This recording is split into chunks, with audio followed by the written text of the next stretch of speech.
Begin the current Daf Masechta Gitin Daf Lamed. We begin 3 lines down at the top of the Amud, where we finish up the discussion from the previous Daf, or the previous Mishnah, regarding when you have a situation of Einis, which we were discussing regarding when the Einis happens, what's called Chalahu, because that was the halacha of the previous Mishnah regarding when you bring a get from somewhere and then you become sick. That's the previous 2 Mishnahs.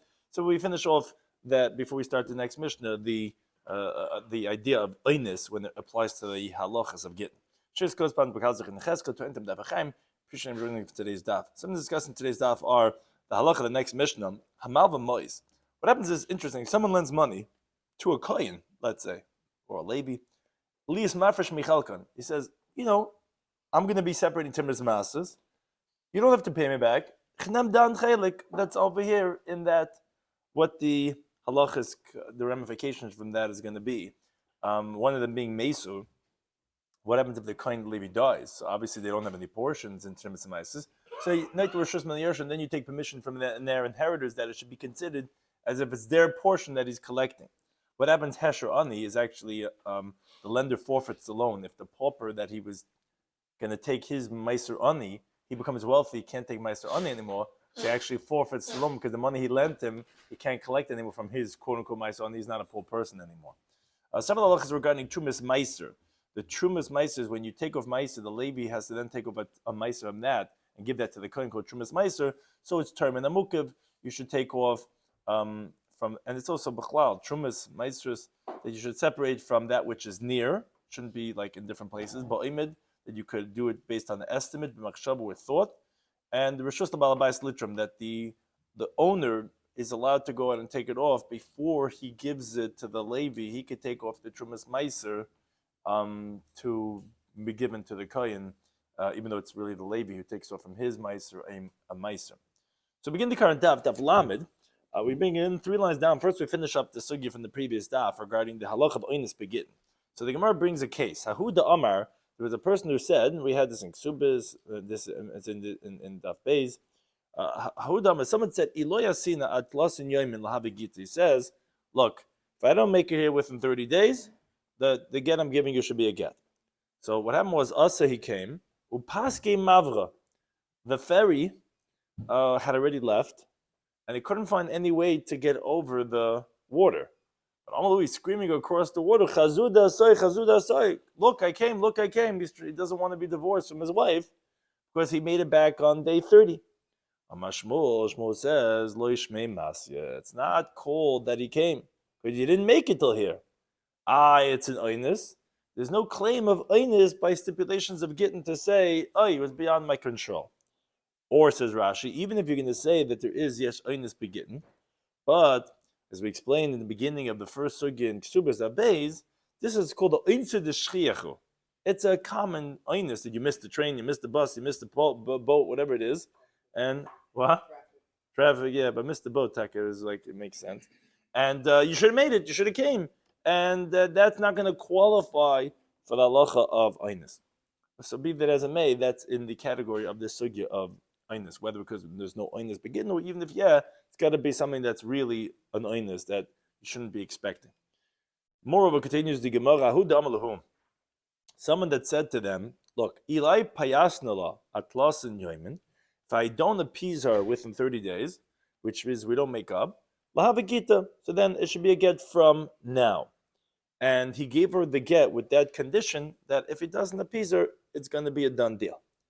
So Azal Paisa, he went to appease her with words. And he got all his friends to come, her friends and whatever, and try to convince her that, this relationship should go on. But Paisa, she made up her mind, she wasn't going to make up with him. Some of Yisrael says, Miyavlo Tarkava de Didani, did he give her 3 kav of dinarim below Yefayisen? She wasn't appeased? What does that mean? So, in other words, since he didn't do that, so you didn't appease her. What was you? Did you bring her the chocolates? Did you bring her the car? Did you bring her the, all the gifts? No, so then you didn't appease her. Now, says Rashi, even though he can't afford the highest model Tesla, whatever this and that, we don't say that's considered an Einis, because a person cannot claim a tain of Einis by a stipulation of Gitin, and if it's going to be a get. As Tais explains, he says, if you're going to say that, wait a minute, even if he gives her all this money, why wouldn't it be a get? But she still wouldn't be appeased. So the Ri says that no, when he was saying if I'm not going to appease her, sounds like if I don't put in the effort to appease her. But if he does, well, I did mine, and then even though she's not appeased, it would be considered that he went to appease her. So that's what the first version of Rabbi Yosef is saying. Yeah, you mafayas or Gitin. Yeah, you told her sister to come over and say, "Oh, stay married to this klutz." Well, yeah, you have to bring her. You take her on vacation, this and that. So you weren't mafayas. So it's not considered oinus that you couldn't afford it because we don't say a time of oinus begin. That's one version. Another version is Rabbi Yosef. He says, "Midi tarkava de dinari boile meisavlo." What do you think he has to give her 3 kav of dinarim, which is a certain measurement of coins? That's boile meisavlo that he has to give her, and he doesn't have, and he's a oinus because hapaisa. He was mafaisa. He did what he could, below yafaisa, and she wasn't appeased, and therefore it's not a get because there is a claim of oinus begitten. What's he supposed to do? He can't afford taking her to like that trip that all the other neighbors were going to for $27,350. I couldn't afford it. No, that is considered as mafai. So the Gemara explains, as we were saying, that the second version is command dama yeshain's begitten, that we do make a claim of oinus begitten. So what's supposed to from that? What? I was mafai, but I can't afford anything more than that. So therefore, it's not going to be a get. Command dama oinus begitten. The first version was like the one who says there's no claim of oinus begitten. Being mafayis means to say rolling out the red carpet, taking her, flying her, jetting her all over the world, and then that's because of being mafayis. You can because you can't afford. I'm sorry.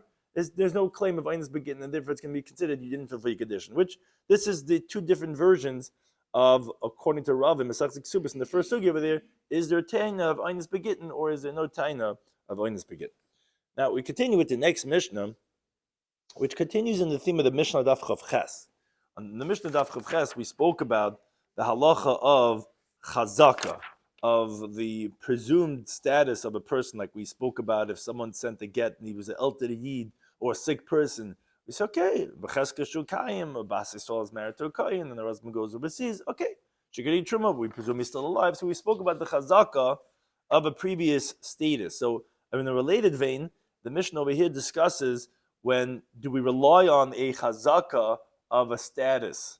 So as the Mishnah explains, someone lends money, Esakain, Vesalevi, Vesani. So these are 3 categories of individuals who Lias Mafresh Alein Mechelkan. That he says, you know what? The lender says, don't worry, you don't have to pay me back.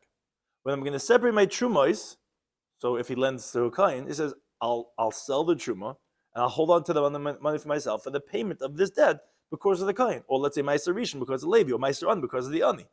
And by the Meisers, he actually could hold on to it himself and eat it. He just has to separate Meiser from the Meiser for a kain, what's called Trumas Meiser, so that should be permitted for a non-kain to eat it, because there's no gezel of the matanis, because he already gave the monies to this kain, and during the time of the loan, he made up with him how much the money is going to, obviously how much money he's giving him, and then that's how much of it he could hold on to himself. He doesn't have to pay him back. Don't worry, I'll take it from the Trumas and Meisers. Now, if that's what they did, says the Mishnah, the following halacha. Mafresh aleihan, so it's, let's say, 6 months later till he finally finishes the season of the harvest, so he could separate from them b'cheska shein kayamin. Presumably that those individuals are still alive, meaning it doesn't be concerned if the kohen or Levi died, because if the kohen or Levi is dead, then when he's going to be mafresh trumas and meises, he can't do it based on he's not here. He has no rights in it beforehand. As a kohen or Levi, you could then give it to him when you're mafresh. It doesn't have a status of trumas and meises until then. So if he's dead, obviously you wouldn't be able to keep it. I don't care if you lent him $1 million, this coin, as tight. There's no rights in this truma that you're separating now.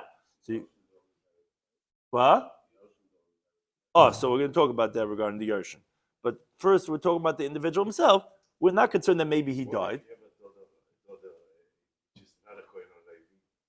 Right, does she have rights? Does a daughter have a... No, I'm just saying, she has rights to his inheritance, but he doesn't have rights right. to right. Yeah, it has to be someone who has rights in the trumas and the maestros. So we're not concerned that maybe Shemameis Koina Leba, that maybe he died. Or Hesher Ani, what happens is if the pauper became wealthy, he also has no rights to Meiser Ani. We're not concerned that maybe that happened. Now, what happens if you do find out? What happens if Meisu, let's say they did die? Okay, so this is what was brought up before. You have to take permission from the inheritors. Meaning, as Rashi explains, Lamaisa, the debt of their father, is not their responsibility to pay up. So you have to take permission from them if they want to accept his debt because of them, that now this balabais will be able to hold on to the maestris because of the father. I mean, they don't have to say that. They say, no, we're not taking, you can't keep this as collection because we'll be the pawns for your collecting the maestris like in lieu of us. They don't have to, but he could take permission from the Yarshim if they want to play that role. Now, however, if the loan was in court, then then he doesn't even have to take permission from the inheritors because, as Rashi explains, the courts have the ability to impose this debt on all of the kahuna and the leviyah, because this was a takana, because we want that kahan, leviyim, and anim should find places where to get loans from, and the courts are allowed to do that monetarily to say that, and it's in the best interest to kahan leviyim to have that ability. So therefore, if it was done in court, they didn't have to ask them permission. They could just hold on to it and not give it to any kohen or any levi or any other. Now, the Gemara has a fundamental question. It says, wait a second, how does this work? What, even though it never came to the hand of the kohen, the levi, or the ani? Meaning, you're telling me that you're not giving it to the kohen, he's giving it back. The Mishnah just says, Yafresh Alehan. Now, if it never comes to the hand, who was mezaked to that kohen, this truma, that you're receiving it for that debt? How are you fulfilling your chiyuv of that you have to give the trumas and maestros to a kohen or levi or a maisani to an ani? The Torah says you have to give it. So the Gemara has a few different approaches. Rav says, "B'makire kohuna ulavia." This is a well-known terminology called makire kohuna. In other words, it's like a pasuk in Malach and Beis. It says, "Ish me'is mekare," meaning it's his friend, a very good friend. The word makire is he recognizes him, and he's his a very close friend, where he never gives his trumas and maestros but to this kohen. So therefore, since it's so obvious that he's giving it to them, so all the other kahanim are masiach das from ever getting from this guy, and it's as if it already came to the hand of that recipient, because everyone knows, don't go to this guy, don't collect from him. He gives only to this organization. That's it. Don't even bother. So no one goes to him. So this kohen always gets it, and therefore he can make it with this guy. So, got the bargain 10,000, but you don't have to pay him back. I'll take it off from the truma. That's one shot. So it's like you gave it to him already. Shmuel, he says a different shot. He says very simple. He says when the balabais is mafresh it, he gives other maestros to his other friend, and he says, look, be zaycha, acquire this maestro for that person, a levi, and it's as if he got it. And then he could go and give it back to him. Because, of course, it's a schus, because this guy wants it, because that's how he was able to take out a loan. A third shot, Ulama, he says, Hamani, who is the town of our Mishnah? It's Rabbi Yisi. That he says, Asu eshe'ena zaycha, ke zaycha. He says, we made those who are not really zaycha, like as if they were zeicha. So what does this refer to? So Rashi brings many times in Shas, we find because of a takana, which this is obviously a takana, we want the kan levim and anim should be able to get loans. Rabbi Yasi did these types of things. For example, we have the Gemara later on the Fnatesim Beis in Hanizakin, that if you have a pauper that's trying to get the olives on the top of the olive tree and it falls down, or the case of when someone puts out traps for wild animals, or if a cherish finds something where halachically, really, they have no rights to it. But the takana, he says, we're going to make it as if he was zeicha. Or similarly, we have a Gemara in B'chayos Daf Yudches that whenever you have someone's other objects in the hand of a kohen, so he's pater from matanas, the Gemara in Shnai Meichs in the B'mitzia, that if someone hires a worker, so his son can collect after him, even though there's no schiyah for a cotton, they made like he is zeicha. All these things, many times in Shas, they made it because of a takana that as if you were zeicha. So someone else can't take it, whatever it is. The same thing is over here. You're right. You never mazak to this coin. We make it as if because of that takana for it's Rabbi Yisi Shita that for Takana we could do that. Now, so there were three different interpretations in this machlekes. So the Gemara explains why each one did not say like the other one. They all didn't say like the first pshat of Rav because b'makir like Tani. No one says anything in the Mishnah about that this halacha is specifically by makir kuna, by those who recognize. Now, as Taisa says, even though it doesn't say anything about mazaka either, and that's actually why the Gemara goes now kashmula ka'amri. The reason why they didn't say like Shmuel because when mazaka lekatani doesn't say anything about that you mazaka to him, but still says Taisus, the reason why they didn't like Rav is because you'd rather say it's talking about mazaka, which is talking about ol kahanim, whereas explaining b'makire is talking about a specific type of a kohen. But at the same time, he explains that the one who explains it like Rav, like by makire, the reason why you'll say you don't hold like Shmuel because it doesn't say anything about mazaka, even though makire also doesn't say anything. Yeah, because it sounds like you could just be mafresh without being mazaka anything. So this says interesting why each one will not hold like the other one, even though they're both like Katani. But yeah, he likes his, condition better than the other one's condition. And the reason why they don't say like the third pshat is because they don't want to say that the halacha is like an individual Tana, which then our Mishnah would be limited to be like Rabbi Yossi, who holds that Eina Zeicha is Kezeicha, which, as Tosfos points out, even though Shmuel, who's the other opinion, that he actually paskins like Rabbi Yossi, but still, he wants to say that a Mishnah could be, even like Rabbanan, not limited to the opinion of Rabbi Yossi. So even though he paskins like that, but he wouldn't necessarily want to say that the Tana of the Mishnah is like a Das Yachid. So again, that's why each one had a different pshat in the halach of the Mishnah, how to resolve, he never got it, how could this transfer work? Now, in explanation of the Mishnah, the Gemara brings a brayso. Learn the brayso, malva moyis es a kohen, ves a levi, ves ani. The case of our Mishnah. Someone lends money to a kohen or a levi or a pauper, liis mafresh le mechel. Don't worry, you don't have to pay me back. When I take off masris, I'll just take it off and I'll keep it I'll put it from my right pocket to my left pocket. Fine. So the halach is mafresh le mecheske shekem, which that was the whole point of our Mishnah. Why we're bringing this? Where does it come into Masechtas Gitin? Is because we said you could separate it based on the chazaka, the pre-existing status that you knew up until now that the person's still alive. Okay, that's the primary halach that we had in the Mishnah. Now the Brisa adds on a few different principles. You could make up with the kohen, the levi, the ani, according to the lower market value. Meaning, as Rashi explains, if the price of wheat is going to go down when he's going to ultimately do the harvest and he's going to separate the trumas, he says, I'm going to take it at the cheaper rate. So basically, he's going to have to hold on to more wheat. Let's say when the loan happened to the kohen, wheat was selling for $10 a bushel, and then by the time he's doing hafrashas truma, it's selling for $8 a bushel. He's going to have to hold on to way more bushels because of the price. The prices went down. So he's allowed to do that. The Gemara is going to explain these halachas.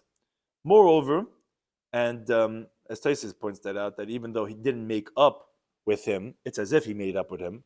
And we're going to explain that there's no problem of ribbis, even though he's doing much lower than the low rate that's going on. It's not a concern about you getting back more than what you loaned, which is the next thing the Brayso says. There's no problem about interest, meaning generally when you're making up a price, when you're making up that you're going to take like the lower rate when you're doing a loan, you need to have what's called yatsa hashar. You need to have that the market value has already been established. Here, he's making up with him at the time of the loan for this and this amount, even though the market value has not come out, which generally that is a halachic problem about getting back more, because it's going to be a low rate, so you're going to be getting back more, so to speak, when you're getting the loan back. That's not a problem over here. And a third halacha is ve'ein shvius misham tasei, that even if the Shemitah year passes when he has this loan outstanding against his kohen levi, only Shemitah year is not going to cancel that loan. Fourth halacha is ve'im bo lachzer, which Gemara is going to explain this later on. If it comes to back out, ein chayzer, he cannot back out. I mean, he cannot back out of this transaction. And fifth point, we're going to explain all these points, Nisyashu habaylam. If the owners gave up hope, what does that mean? So, for example, let's say he loaned him according to the measurement of the trumas he's going to get from this year, on the condition that he'll receive it this year. So he's lending him a gil. I'll lend you $500. I'm expecting $500 worth of trumas this year. Then he sees that actually his fields got ruined this year. It was a monsoon, whatever. The whole crop got ruined. So he gives up hope from that loan because he says, "Oh, what a loss!" Because he was supposed to get paid back the loan from the Trumas and Maestras. Then it actually survived and actually did come out as a good crop. But once he was miyayish, imafresh aleim, he cannot separate those Trumas and Maestras to pay himself back. Because you cannot separate based on something that was lost, meaning because since he was miyayish, he gave up hope, that's considered something that was lost, and you can't use it anymore as the source of collecting that loan. So these are the 5 points that the Brisa adds on to the halacha of the Mishnah, and the Gemara explains. Amamar. So the Gemara explains the time of the Brisa. The first thing you told me was, in addition to the halacha of the Mishnah, was Pesach Imam Kishar Hazel, that you could make up with the Kohen, the Levi, the Ani, according to the cheaper price. Says the Gemara, Pshita. Obviously, you're allowed to, because every condition, if you come to make up according to the cheaper price, who's going to protest? By other people that then they make up on the produce. Also, we taught this in the Bryce and Ezu Neshach. So what's the chiddush? Why are you saying that he could be mafresh? He could be Pesach Kashar Hazel? Everyone's allowed to do that. What actually teaching you is pasak. Even though he didn't go ahead and make this up with him, Kimisha pasak them. It's like as if he did. In other words, what we're telling you is when he's making up with him this loan, it is Kishar Hazel, which means that if the price goes down, which of what he made up with him during the loan, he's allowed to receive it according to the cheaper rate that's going to be when he's being mafresh Trumas and Maisis. That's because this is all the takana. We want people to loan kahanim levim. So that's the chiddush I was saying, that even if he didn't make it up, he will get a kishar hazel. Okay. The second halacha was ve'ein boy mishum ribis. There's no problem about ribis. So my timer. What's the reason? What do you mean? Usually it's forbidden to make an arrangement before the market value is established, because receiving the produce at a cheaper rate is considered interest, which it wasn't there, so it wasn't in the world, so it's considered like a loan, and that's considered getting back more. So why is it permitted over here? So the Gemara explains interesting point. If there wouldn't be anything to pay back the loan, meaning, remember, the loan is being paid back by this guy's crop, where he's separating the Trumas and Maises, and he's going to get paid back from that. So if, let's say, his fields get flooded, the halacha would be, lo yohiv le, the borrower would not have to pay back anything to the lender. It would be a total washout. It would be a total loss, because it was made up that he's going to get it from the Trumas and Maises. But if the crop gets ruined, doesn't have to pay him back. So ki isle nami. So even when he does have ema mishum ribis, no problem about ribis. And the reason for that really is because we're considering it like a sale, even rabbinically, because it's not a loan. Because you see, I don't have to pay you back.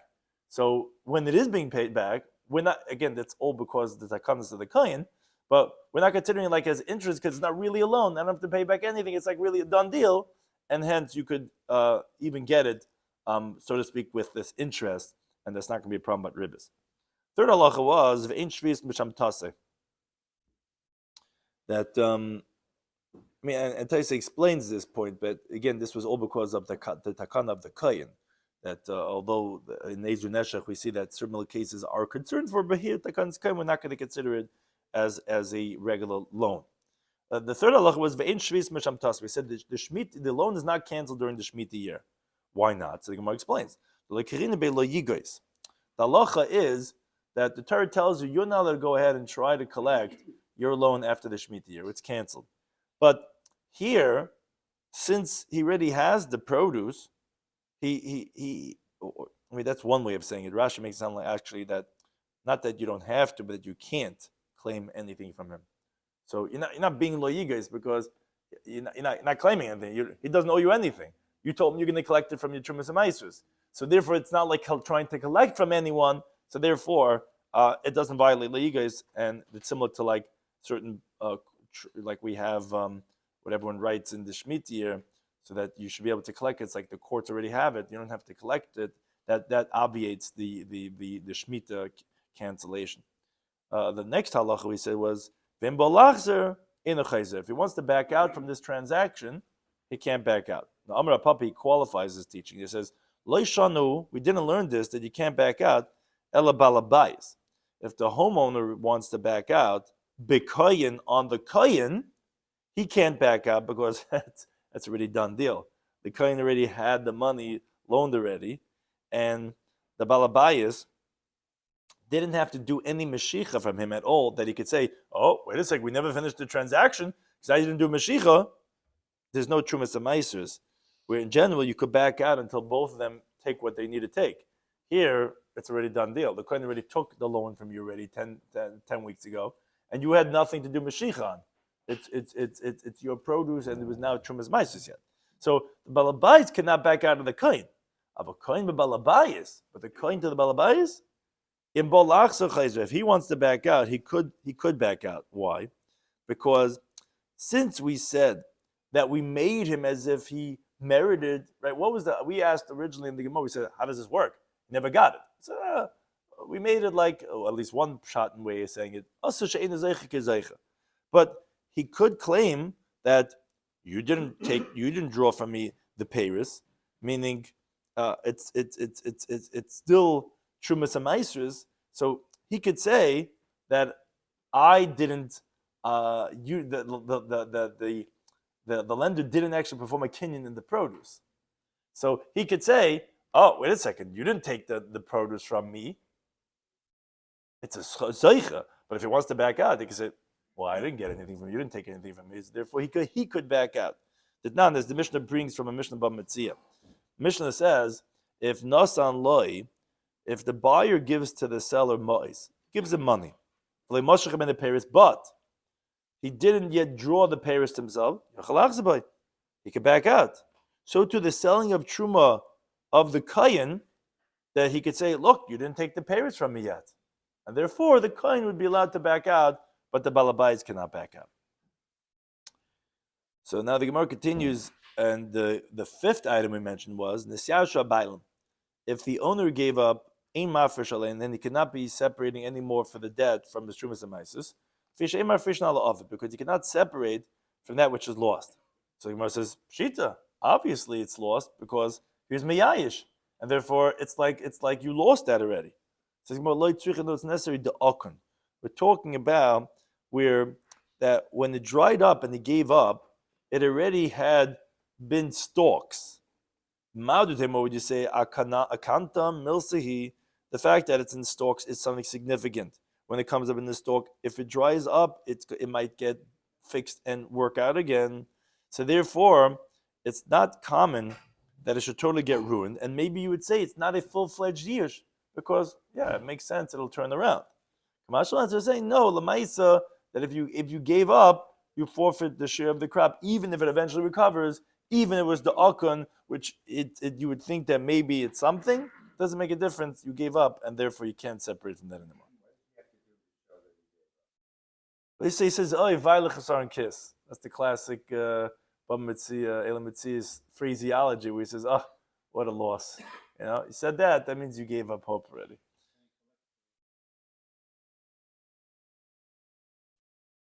Seemingly not, because he made up with him that it's a wash up here because he made up that he doesn't have to pay.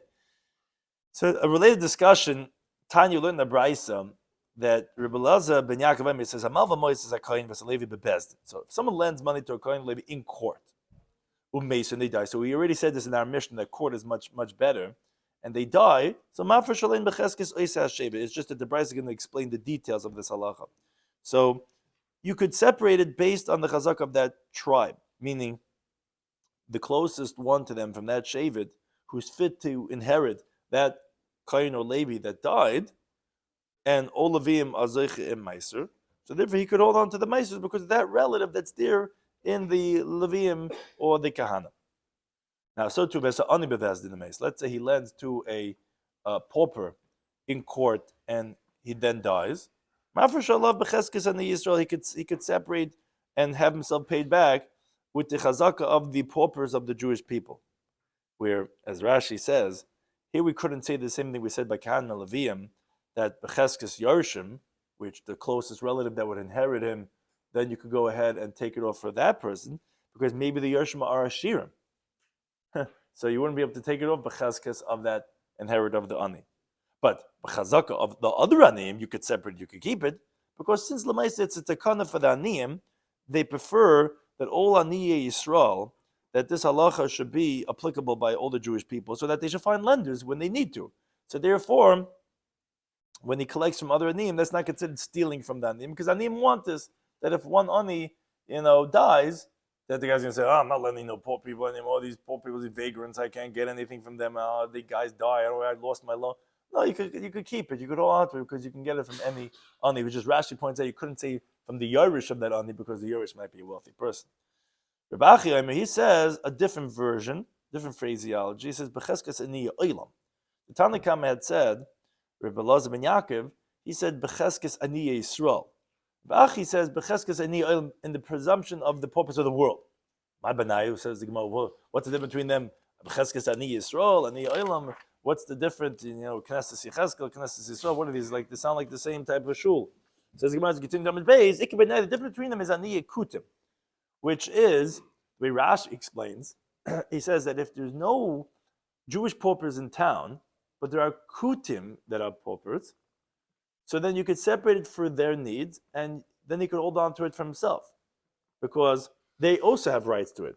Because kutim, which they came from the place called Kuth, and then the Assyrian king brought them, and they took away the area of where the 10 tribes were, and they were taken into exile, that he holds that they were Geri Emes, that they were true converts, so they're like Jews. So you could hold on to it, presumably, for the Aniyei Kutim. But the Tanna Kama held that no. The way Rashi explains that they were Geri Arayas, meaning they weren't true converts. They were just, as a story that happened, that there were lions that were killing them. And they realized that, because they're not converting, but therefore you cannot separate because of them. You could only separate because of the Jewish paupers, but Aniyei Olam, wherever they are in the world. Which Chase doesn't like this Pshat, because he says, what's the difference? Still doesn't make a difference. You just want to know theoretically how you're allowed to do it. Is it because of the Kutim in this town, or because some other Jews somewhere else in the world? You're both saying the same thing. It doesn't make a difference. So the Re says that no, actually, that according to the Tanna Kama, that it's only allowed for the paupers of that city. So according to Tanna Kama, you got to have kutim. If you don't have, then you can't. Whereas according to the second Manda Amar, no, on the Oilam, you can go based on the paupers of the world too. So the difference would be, if you have kutim, that would be the difference between the two of them. But the nafkamina would be, is it only what you have here in this town, or is it anywhere in the world? Now continues the Brisa, Hesher Ani. What happens if the pauper becomes wealthy? So actually, it's interesting. Now you cannot separate, and actually, the borrower gets to keep the money, doesn't have to pay back, because he lent him on the condition that he's not going to collect from him. So here's this pauper, goes to this wealthy guy, he says, do me a favor, can you lend me $500,000? I have this great opportunity. He lends him the money, and he ends up making a lot of money. Now he says, no problem, I'll take off, I have this huge plantation, I'll take off to $500,000. But now that the guy made money, he doesn't have to, he's not a pauper anymore. And he made up with him, doesn't have to pay him back because he's going to get from his plantation. So now the guy actually loses the loan. Now, says the Gemara, B'Rabbanan, the Gemara says, Maishno lemisa. What's the difference why, regarding death, the Abit Takanta, meaning we said that, okay, if an Ani dies, we said that, okay, you can be mafish, becheskes ani. There's other paupers that you could get with like you're collecting from them, because if they die, no one's going to want to lend.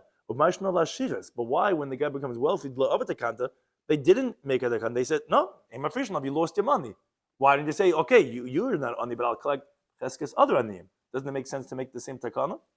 Says the Gemara, a very interesting principle. The Gemara says, and we had this in Ksubas already, misa shchicha.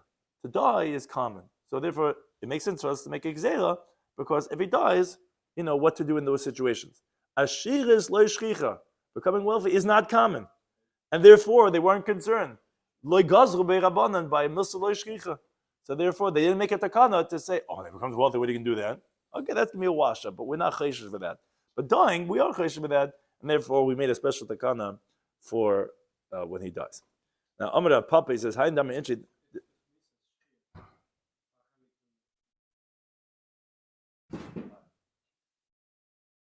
Yeah, I mean to say there's a chazaka, and then there's like takana. I mean, you're right. It's a good question.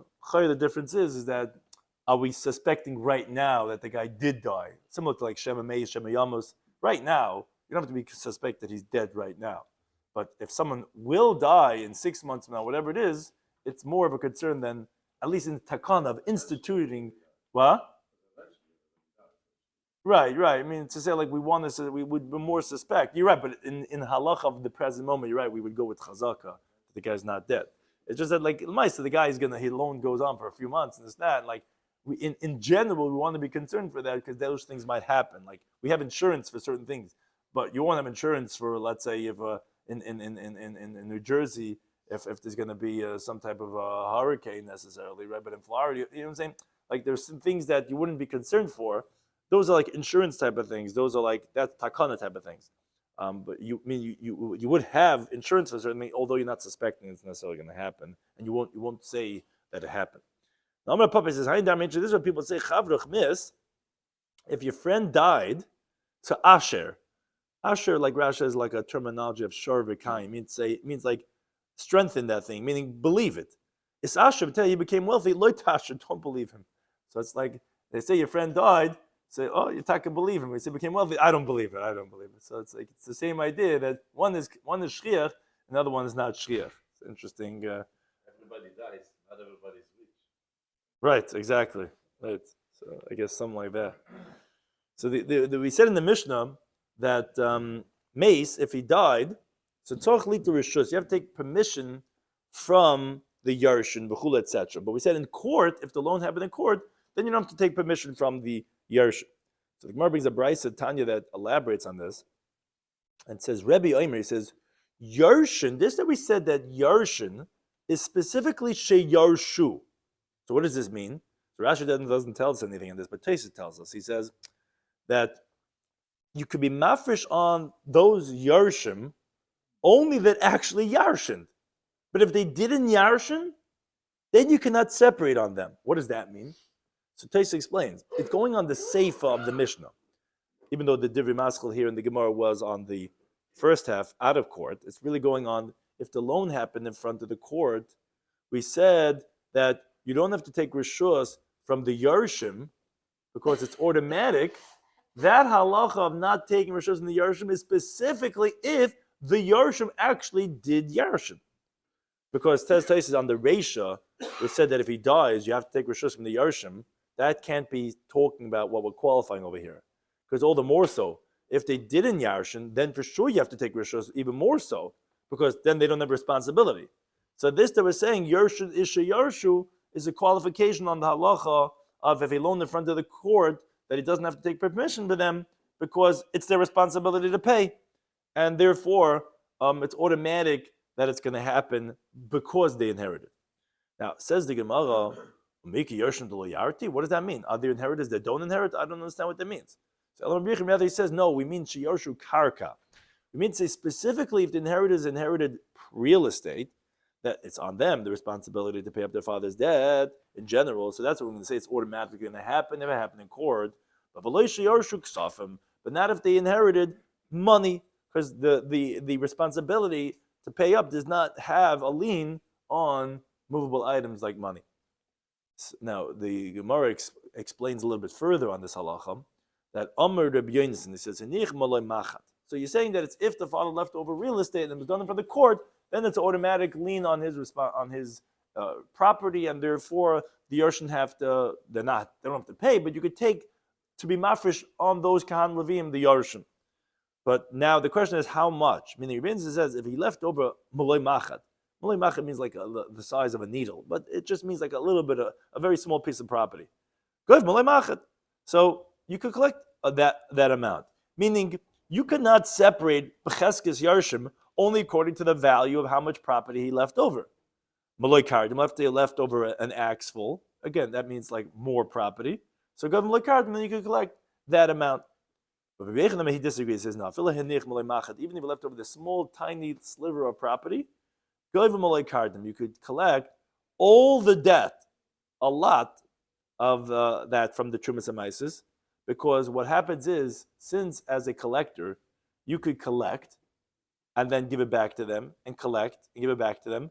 As long as they keep on redeeming it from him, he'll keep on collecting from them that amount, and that will pile up until it pays up the whole debt. And the Kamaisa, the Katina Dabaya, like we have the story, it's brought in Ksubas of Tali Alpha Mabeis, that there was someone that was collecting from was owed by someone 100 zuz, and the guy died. He left over a katina worth 50. So the creditor came and collected it. Then the orphans came and redeemed that for 50, and then he came and collected it again. And so therefore, and Taisa says this is a specific takana d'Rabbanan, but because really that there they say that actually you could remove him totally after 50, but here, because of the takana of we want to be able to loan for kahanim and levim and aniyim, so therefore even if it left over just a little bit, we would consider it as 10 plus 10 plus 10 plus 10, whatever it is, to pay up the whole entire debt. That's what we're learning the Braisa, which the Gemara is going to explain this whole Braisa, what the case is talking about. The Braisa says like this: Yisrael Shamal Levi. If a Yisrael tells a Levi, Ma'isa yesh l'cha b'yadi, that I have separated from my produce for you, Meiser. So the hosbad mir, Meiser, I was mafresh. So ein chayish in the trumas Meiser, but we're not concerned that there's trumas Meiser inside that Meiser. Meaning, it says chamasa for the kim tzmanchti b'shpeit b'hand banacht. You don't have to be concerned that maybe inside that Meiser there's still trumas Meiser. Now, let's say he tells him kor Meiser yesh l'cha b'yadi.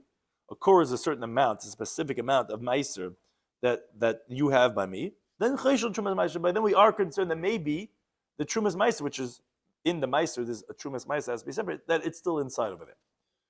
That was the case of the Brisa. The Gemara says, "My kama, what exactly is the Brisa talking about?"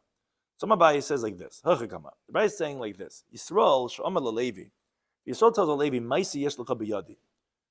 You have Meiser by me. V'heilich damav. Here, nem geld, meaning take money and sell it to me. And the Kohen of Levi took the money. The Levi took the money, which in this case the Levi. Ein chayshin. We don't have to be concerned for this Yisrael. Shema, maybe after he sold it to the Levi, maybe Asoy, maybe this Levi went and made it Trumas Maisa Mokam Achar. Meaning, what happened is, this Levi is a very popular Levi. People like giving him Masa. So he has tons of Meiser in his house. Now the thing is, Levi has this expense. He's got to give taxes on his Meiser. He's got to give 1/10 of his 10th to the Kohen. So maybe when you a mezaka to him, his meiser, and then you buy it back from him, maybe what he did is that he right away took that meiser and said, let that meiser that you're giving me be trumas meiser for my other meiser. And then that would be a problem, because that means now when he sells it back to him, this is all stuck with not meiser that he's allowed to eat, trumas meiser, which is forbidden because it has to go to the kohen. No, we're not concerned with that. Why? Because since he doesn't know how much Meiser he has for him, he obviously can't make it Trumas Meiser. He doesn't know what the numbers are to make it Trumas Meiser on the rest of his Meiser he has back home. But if he tells him Kor Meiser is L'Biyadi, tells him the exact amount. Oh, he says amount, and he says here, take money for it.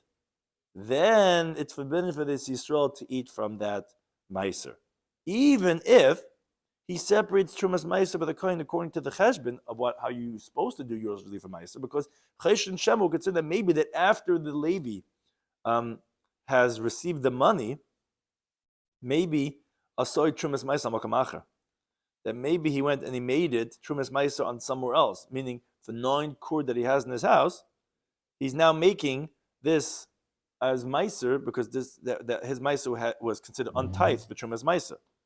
Now, because since there was no Mashiach over here, no one ever took anything, so the Levi could back out.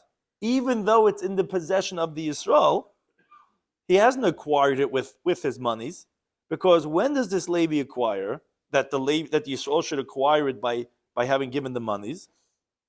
He never did anything. So therefore, when he backs out and makes a Trumas Meiser, it would take effect.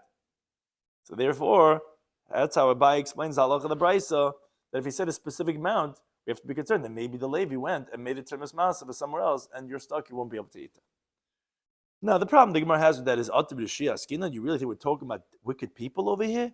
The Shakli to me, Levi's going to take money for the equivalent of the amount of Maisa you're supposed to give him. Trumas Maisa, he's going to make it Trumas Maisa, and now he's going to do a number on you, and he's going to make you like he got rid of all his obligations on his Maisa, and he's Afrim Yid, and then showing the Masa, and he's taking a Tita Mitzvah at the Trumas Maisa. So he puts it on you. There's a meret for Rishum. So Ela Amar Rav Mashash Bar David, he gives a different shot. Says Hachim. This is what the Bryce is saying. Yisrael Shomal ben Levi. Yisrael tells to a Levi, Meiser la'avicha. These are very different cases. So interesting how this one Bryce could be interpreted so many different ways. So he says differently. It's Meiser la'avicha biyadi. What does that mean? There's Meiser for your father by me. What happened is, when your father was still alive, I let him know that I had Maisa for him. I mean, this guy's a procrastinator, this Yisrael. He pushes off. He didn't do his taxes still from 2003. You know what I'm saying? That guy, says, I told your father, like 5 years ago, I told him, Hamas if I did, Mr. Reich. I have money for you. Now, Heilich Damav. Here, you know what? Do me a favor. I'm never going to get it to you. I procrastinate, I push up. Just take the money of how much of the Maisa had for your father. So this is the thing. We're not concerned Shema Asa Aviv Trumas Maisa Makam Acha. What happens is, father knew that this guy's a shtipshtois, Mr. Green. He's not getting nothing from him for who knows. He said, yeah, you have Maisa for me. You told me already last year, you told me the year before. How much Masa do you have for me? Right? He tells him, he says, no problem. In his head, he thinks, you know what? Great. He gives it to me, doesn't. I have all this Maisa. I have to take up Trumas Maisa. Loves Mr. Green's Masa, be my Trumas Masa. So that'll be my 10th of what I have. No. You're not concerned that maybe the father made a Trumas Maisa on somewhere else. Because again, he doesn't know how much Maisa he has for him. But if he told him, let's say he says, before he passed away, he said, I told him I have a core of Maisa for him. And here, take the money. And then the son has to be concerned. The father knew how much there was. So it could be the father made a Trumas Maisa from somewhere else, and now the son wouldn't be able to eat it. He'd have to hand it over to a kohen. He could sell it to a kohen, this and that, whatever, but he wouldn't be able to. Eat that. That's the interpretation of Rav Misharsha. So the Gemara doesn't like this pshat either. You think Talmidei Chachamim are concerned litrim shaloim amukif to separate from something that's not near it? In other words, it's forbidden for a chaver to say, look, I have produce in a certain place. Let it be truma on this stuff. No. The reason why you're not allowed to do that is because maybe that moment it's not around anymore. Now, if he did it, it's done. But why would we talk about a case which is inappropriate to be done, as you're describing, which is that you're concerned maybe the father went and made a Trumas Maisa when it's in this guy's house? It's not mistaba that we would talk about something that's forbidden to be done. So Elmer Rav Ashi says a third interpretation. It's not like this. Then Yisrael Shamal Levi, if you have a Yisrael that tells a Levi, Kacham li Abba. This is what my father said before he passed away. Ma'isa l'cha b'yadi. Says, there's Ma'isa for you that I have. Ma'isa la'avicha b'yadi. Or there's Ma'isa for your father by me. Then Cheshin, and the Levi has to be concerned, l'trumas Ma'isa shabai. That's appropriate to be taken from it. Meaning, even though there's a chazaka on the chaver, I mean the balabais, that he wouldn't pass away from the world until he fixes all the produce of table that he has, but he have to be concerned. Why? Because kivan delay kids, since it wasn't a set amount, he didn't mention in his sava a certain amount. Maybe he didn't know how much there was, so lo have masakan le balabais. So then the balabais would not have fixed it. But if he said kormais l'chabiyadi, let's say he told him before he passed away, he says, "There's a core of ma'isa that I have by you. A core ma'isa lavicha biyadu. There's a core of ma'isa for your father that I have." then ein choshen l'trumas ma'aser shabbai. They were not concerned with trumas ma'aser because the Yisrael will be muchzik that he fixed it before he died, even though the responsibility is not on him. Because keeping the kid, since it set him out, they couldn't take on the balabais. We said the homeowner probably fixed it beforehand. Says the Gemara, is it really, is there permission for the balabais to separate trumas ma'aser? The ma'aser belongs to the Levi. The Levi is supposed to separate from his ma'aser, trumas ma'aser, to give it to the kohen. How could you tell me that the balabais who had ma'aser with the Levi, that he separated trumas ma'aser, that would be considered term shalai midah, separating without intent? Says the Gemara, yes, Abelazar ben Gamlihi, the time like learn the brisa. Abelazar ben Gamlo Eimer b'neshel termaschim. We'll finish on the next daf this halacha, but that this idea is allowed to be done, that you could separate it even though he's not the balabayis, he could do it for the Levi, and therefore if he told him a chabfadir musan, he already fixed it and he already separated, and therefore he wouldn't have to separate trumas ma'aser. Thank you to anytime for hosting.